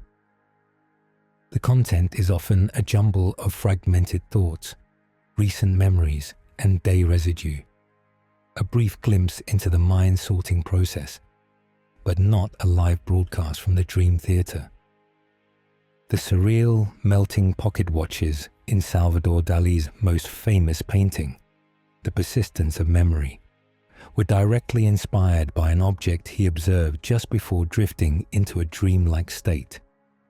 The artist, known for mining his own subconscious, reported that the idea came to him on an evening when he was feeling unwell.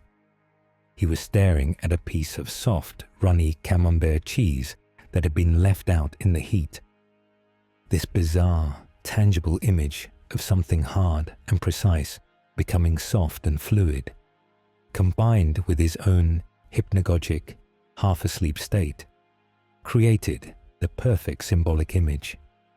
He famously said he was surrealism, not just as a painter, but as a being who lived in that fluid, associative boundary between the waking world and the profound, strange logic of the dream.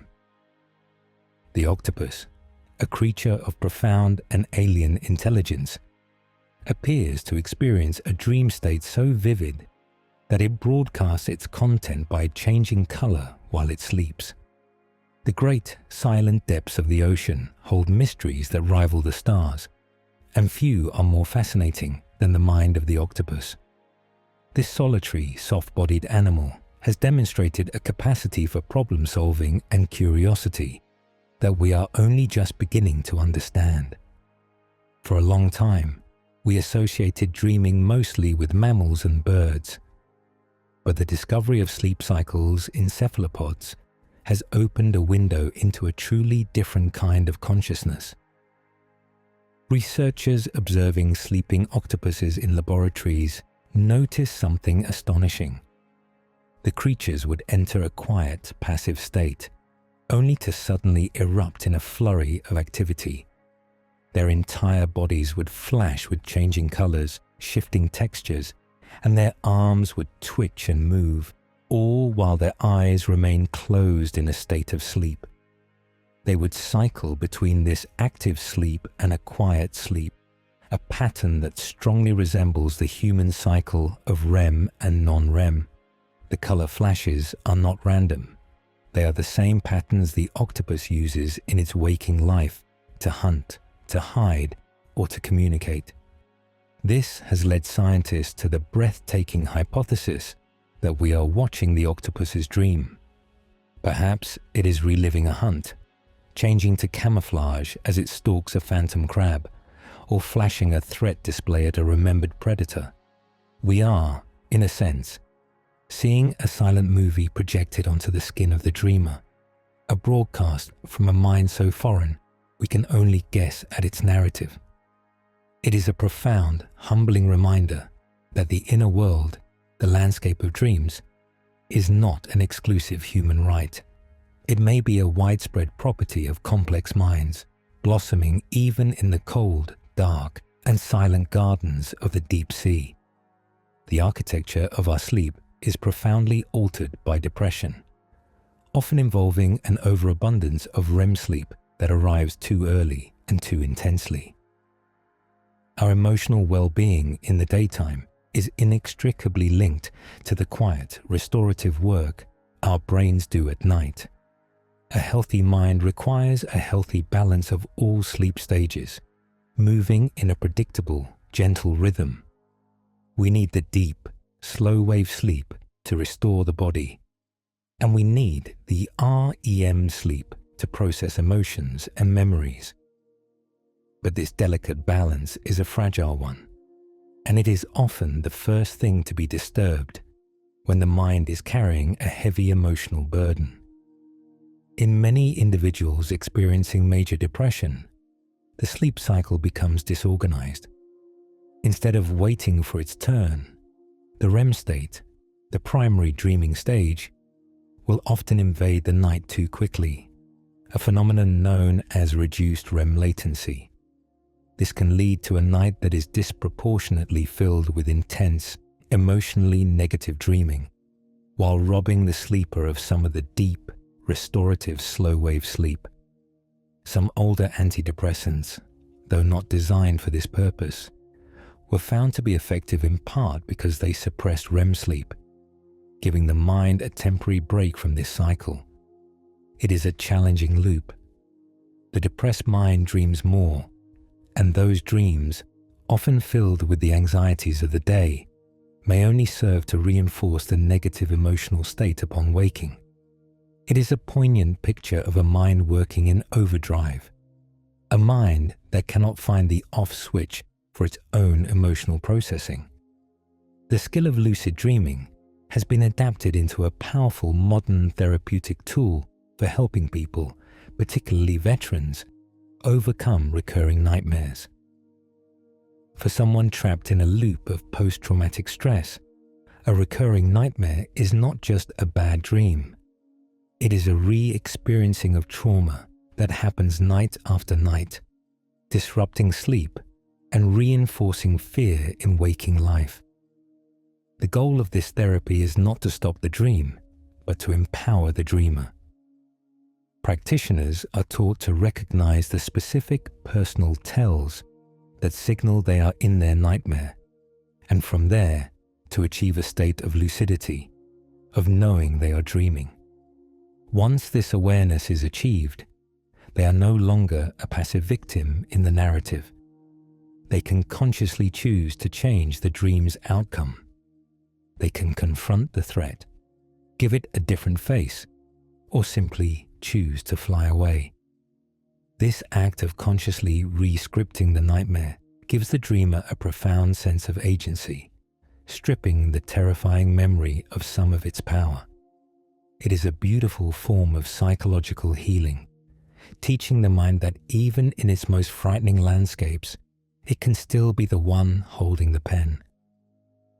The cast of strangers that populates our dreams may not be strangers at all, but rather symbolic representations of disowned or unexamined parts of our own selves.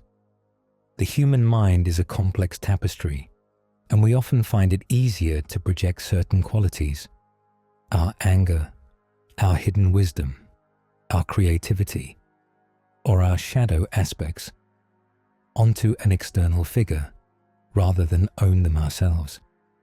In the theatre of the dream, these fragmented aspects of our own personality can be given a face and a voice, allowing them to interact with our dream ego.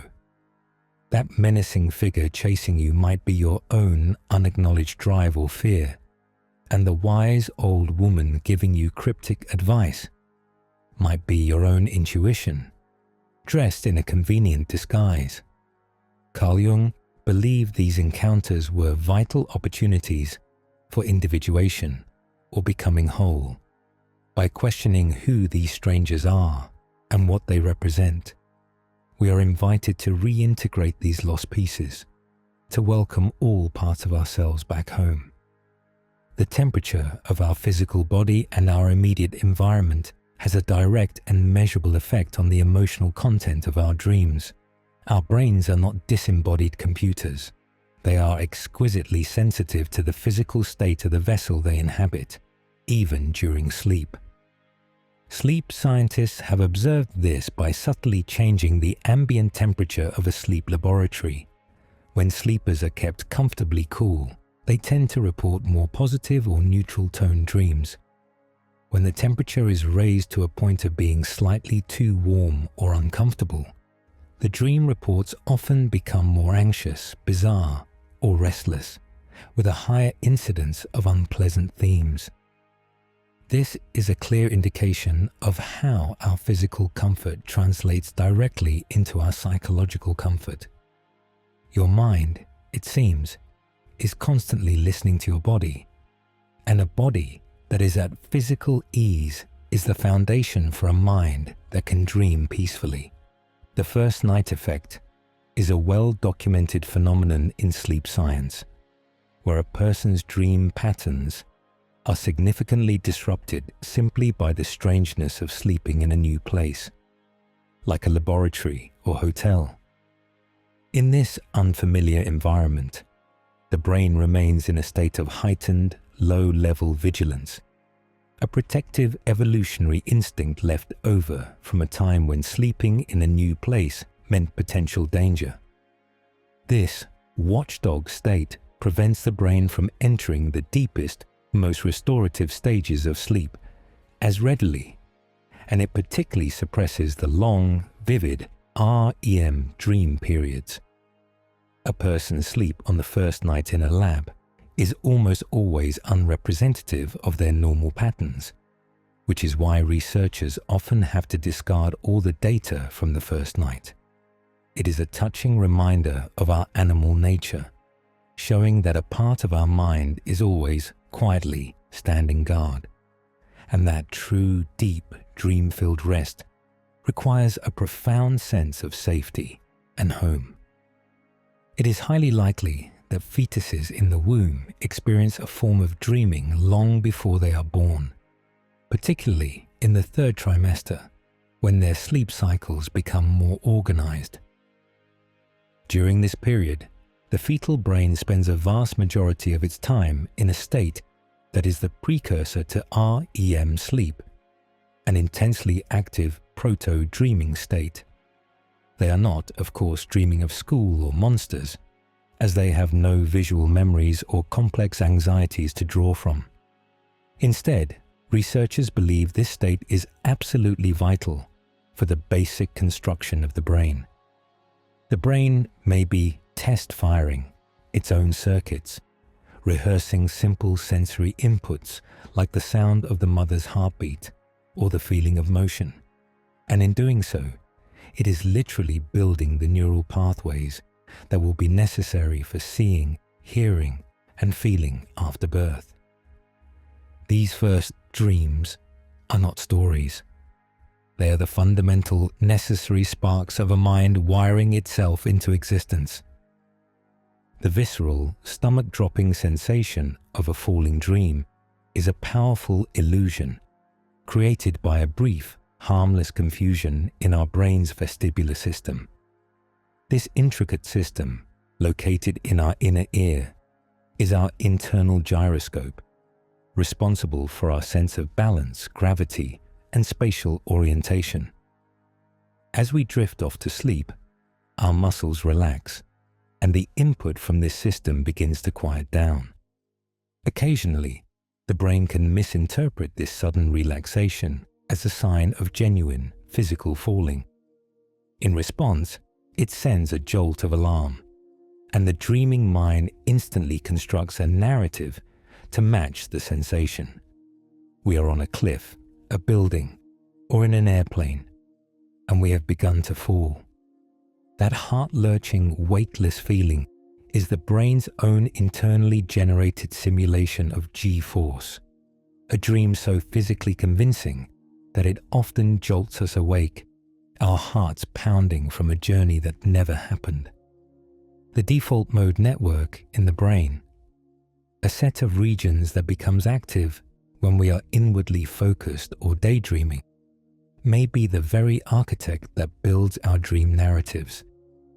When we are awake and focused on a task, this network is quiet.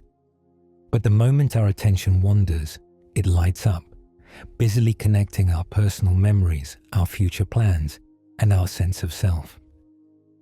Many neuroscientists now believe that the REM dream state is like the default mode network being let off its leash, given free rein without the steady check of the conscious, logical mind. It is this network that may act as the story editor, taking the raw, fragmented, and emotionally charged images generated by the deeper brain and attempting to weave them into a coherent, if surreal, plot. Your dreams, in this sense, are the ultimate expression of your brain's natural, inward-facing storyteller. There is a long and now controversial history of studies claiming to find significant fundamental differences between the typical dream content of men and women.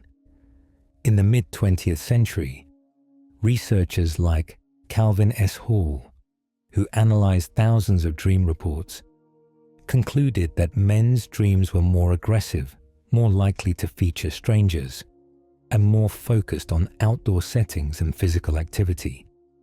Women's dreams, by contrast, were reported to be more conversational, more likely to be set indoors, and more populated with familiar characters and emotional themes. While these findings were accepted for decades, modern researchers view them with much more caution. These differences are often interpreted as reflections of the rigid social roles and cultural expectations of the 1950s, rather than evidence of fixed biological male or female dream patterns. As our cultures change, so too do the landscapes of our dreams. The archetypal dream of water, in its countless forms, is one of the most powerful and common symbols in the human psyche, often representing the state of our own unconscious emotions. A calm, clear, sunlit ocean might reflect a state of inner peace and emotional clarity. A murky, dark, or deep body of water could symbolize the unknown, the hidden depths of our own minds, or feelings we have yet to explore. A raging flood or a great wave, a common anxiety dream, is a powerful metaphor for feeling overwhelmed, as if our waking life emotions are threatening to break down our barriers and engulf us. A house, representing the self, being flooded with water, is a classic image of this emotional overwhelm.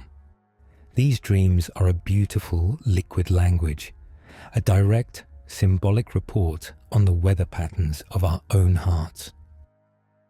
The inventor Thomas Edison, among other great thinkers, reportedly used a simple, clever technique involving a steel ball to harness the creative power of the pre-sleep state.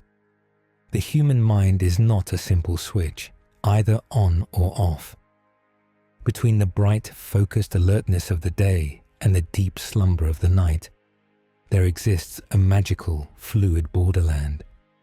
This is the hypnagogic state, that brief, wonderful twilight where the rigid logic of the world begins to soften, and the mind begins to speak in a language of symbols, free associations, and sudden, brilliant images. It is a state of profound, open creativity, but it is also incredibly fleeting, lasting only moments before we fall into the void of sleep. Edison and others like him sought a way to anchor themselves in this creative river. The method was simple. He would sit in a comfortable chair for a micro nap, holding a heavy steel ball in his hand with a metal plate on the floor below. He would allow his mind to drift, to enter that state of associative, dreamy thought, turning over a problem he was trying to solve. As he crossed the threshold from hypnagogia into true sleep, his muscles would relax, his hand would open, and the ball would fall, striking the plate with a loud clang. He would be jolted awake, not frustrated, but prepared, his short-term memory still holding the strange, creative, and often brilliant ideas that the dreaming part of his mind had just produced. It was a technique of conscious, deliberate surrender, a way to fish for ideas in the deep subconscious currents. Many dreams appear to be constructed not around the plot, but around a single, powerful central image that radiates emotional energy. This theory suggests that the dreaming brain does not start with a logical sequence of this happens, then this happens, but rather it begins with a single, emotionally charged visual or concept, a dead tree in a field, a glowing key, or a tidal wave. The rest of the dream, with all its bizarre twists and characters, is simply the brain's associative attempt to build a narrative around that central image, to explain its presence and explore its emotional meaning. This is why dreams can often feel so disjointed, yet so emotionally unified. The logic of the plot does not matter. What matters is the feeling state of that core, symbolic image, which the mind is patiently trying to understand and process. Some evolutionary psychologists have proposed a play theory of dreaming, suggesting that our nightly adventures are a form of sophisticated, internal rehearsal for social interaction. Just as a lion cub plays by pouncing and wrestling to practice the vital skills of hunting, the human mind plays in dreams by running simulations of complex social scenarios. We practice navigating conflicts. We rehearse difficult conversations. We explore romantic or friendly encounters, all in a safe, offline environment. This view frames dreams not as a passive replay of memory, but as an active, creative, and forward-looking process. It is a nightly playground where we hone the intricate, subtle, and absolutely essential skills of being a social human being, allowing us to be more adept and empathetic in our waking communities. The practice of dream incubation is the conscious, deliberate attempt to plant a seed in your mind, hoping that it will blossom into a dream about a specific topic. This is an ancient technique practiced by the Greeks in their Asclepion temples, but it is also a simple one that anyone can try. The method involves focusing intently on a problem, a question, or a person you wish to dream about just before falling asleep.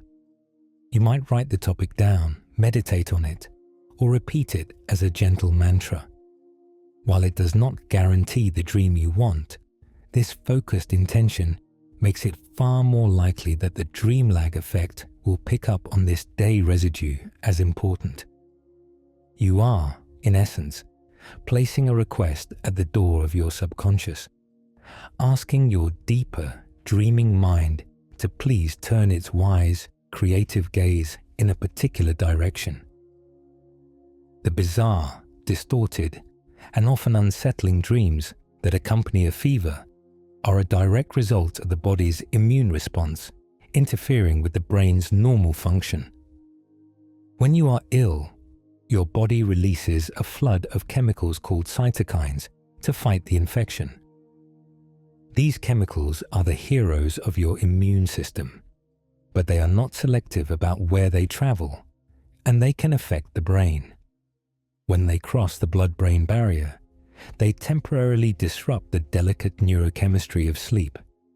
Combined with the sheer heat of the fever, this can lead to the strange, looping, and sometimes uncomfortable dreams people describe as feverish.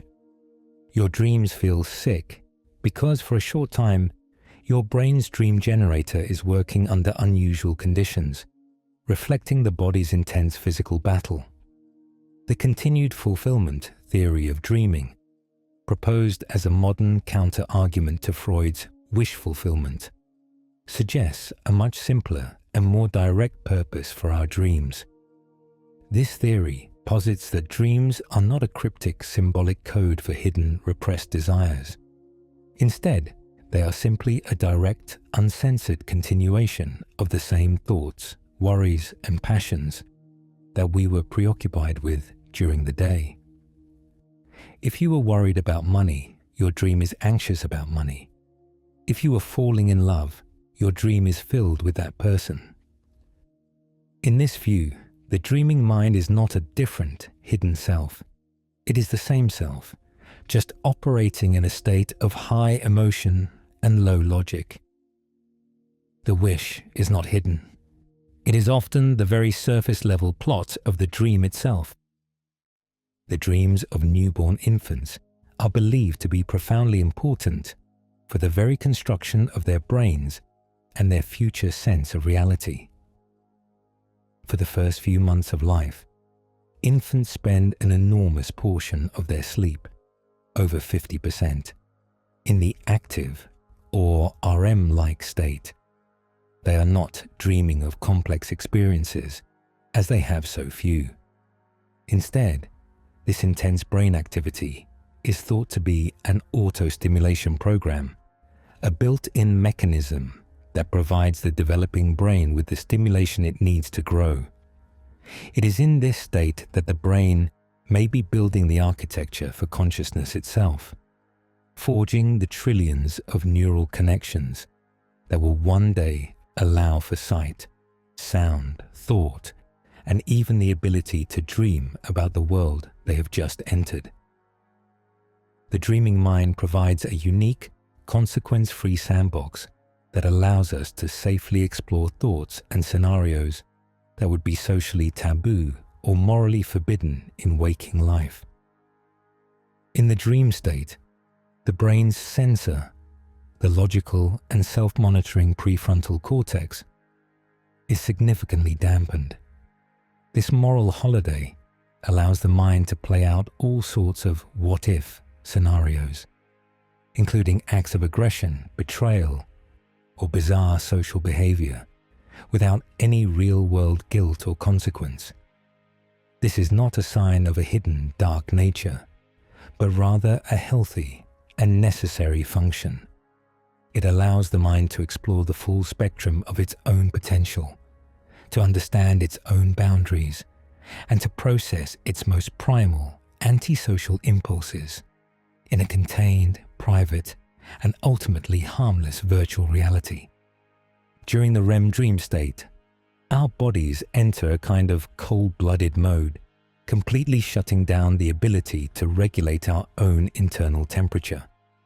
When we are awake or in non-REM sleep, our bodies are masters of thermoregulation, able to shiver to create heat or sweat to release it, keeping our core temperature in a stable balance.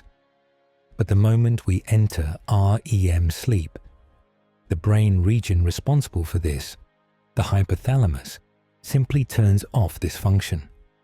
We become, for those brief 20-minute windows, entirely at the mercy of our environment.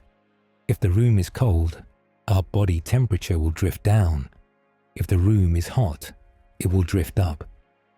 This is why a too hot or too cold bedroom is so disruptive to sleep. It forces the brain to wake up out of the REM state in order to turn the body's thermostat back on.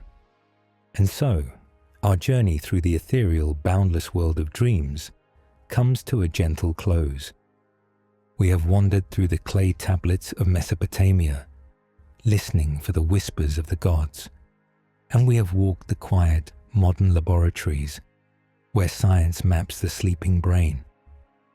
We have seen how the mind, in its infinite wisdom, becomes a librarian for our memories, a healer for our emotions, and a boundless playground for creativity. These nightly visions, once dismissed as mere phantoms, reveal themselves to be the deep, serious work of the soul, a nightly theatre, a virtual simulator, and a sacred space for processing the profound, beautiful, and complex experience of being alive. From the universal sensation of falling to the private comfort of a visitation from a loved one, the language of dreams is as varied as it is deep. It is a story written in symbol, a non-verbal poetry that connects us not only to our own deepest selves, but to every culture, every animal, and every ancestor who has ever closed their eyes to rest. As you settle into the quiet of your own rest, you can feel a sense of comfort in knowing that your mind is about to begin this marvelous restorative work, weaving its own unique tapestry from the threads of your day. If you happen to still be awake, that's perfectly all right. You can simply lie back, let the music keep flowing in the background, and drift in and out of the story at your own pace. But if your eyes are heavy, let the stories of dreams and the gentle music carry you softly into rest. Sleep well. Good night.